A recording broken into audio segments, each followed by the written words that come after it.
Hello guys, welcome to my channel PT prep. আজকের topic femoral hernia versus inguinal hernia. তো আমরা চলে আসছি প্রথমে আমাদের ফিগারে। এখানে একটা ডায়াগ্রাম রয়েছে, বেসিক একটা ডায়াগ্রাম করা রয়েছে। এখানে প্রথমে যেটা আমাদেরকে দেখতে হবে সেটা হচ্ছে AS থেকে পিউবিক টিউবারকেল পর্যন্ত যে লিগামেন্ট আমরা দেখতে পাচ্ছি, this is called inguinal ligament.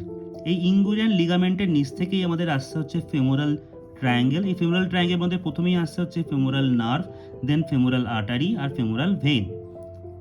এইটা দেখতে পাচ্ছি আমরা স্যাটোডিয়াস মাসল, এদিকে অ্যাডাক্টর গ্রুপ অফ মাসল থাকছে, এদিকে হচ্ছে ইলিয়াকাস মাসল থাকছে, সোয়াস মেজর মাসল থাকছে। আর এই সাইডটাতে অ্যাকচুয়ালি দু সাইডে তো একই রকম দেখানো সম্ভব না, সেই কারণে আমি দেখিয়েছি সুপারফিশিয়াল আর ডিপ করিয়ে। এই যে আমাদের স্মল ইন্টেস্টাইন দেখা যাচ্ছে, স্মল ইন্টেস্টাইনেরই থেকেই আমাদের মেনলি কিন্তু হার্নিয়াটা প্রেশারে বাইরের দিকে বেরিয়ে আসে। এবার প্রশ্ন হচ্ছে যে কোনটা আমাদের ইঙ্গুইনাল হার্নিয়া এবং কোনটা আমাদের ফিমোরাল হার্নিয়া। এখানে আমরা একটা রিং দেখতে পাচ্ছি। এই রিং এই দুটো রিং হচ্ছে, এটা হচ্ছে ইঙ্গুইনাল রিং। এই ইঙ্গুইনাল রিংয়ের থেকে যদি স্মল ইন্টেস্টাইন প্রেশার দিয়ে বাইরের দিকে বেরিয়ে আসে, that is called inguinal hernia. আর এখানে আমাদের একটা ফিমোরাল রিং থাকে, যেটা আমাদের মেনলি এই ইঙ্গুইনাল, এখানে স্পেপটাম থাকে, স্পেপটামের উপর থেকে মেনলি দেখা যায়। এই ইঙ্গুইনাল লিগামেন্টের এখান থেকেই আমাদের একটা ফিমোরাল রিং থাকে। সেই রিংয়ের থেকে যখন প্রেশারে যখন হার্নিয়া বাইরের দিকে বেরিয়ে আসে, তখন সেটাকে আমরা বলি ফিমোরাল হার্নিয়া।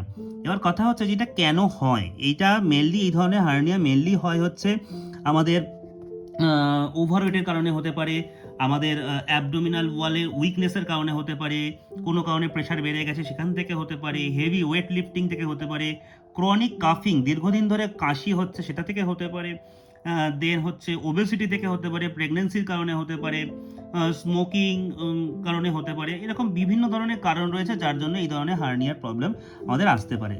তো এটা হচ্ছে বেসিক একটা ডিফারেন্স, সেটা হচ্ছে ইঙ্গুইনাল হার্নিয়া এবং ফিমোরাল হার্নিয়ার মধ্যে। That's it. আশা করছি ভিডিওটা কিছুটা হলেও কনসেপ্ট ক্লিয়ার করতে পেরেছে, দুটো হার্নিয়ার কনসেপ্টকে আলাদা করার জন্য। যদি ভিডিওটা ভালো লেগে থাকে তাহলে অবশ্যই লাইক, কমেন্ট এবং শেয়ার করুন, এবং আমাকে আগামী দিনে আরও নতুন নতুন ভিডিও আনার জন্য অনুপ্রাণিত করুন। Thank you so much.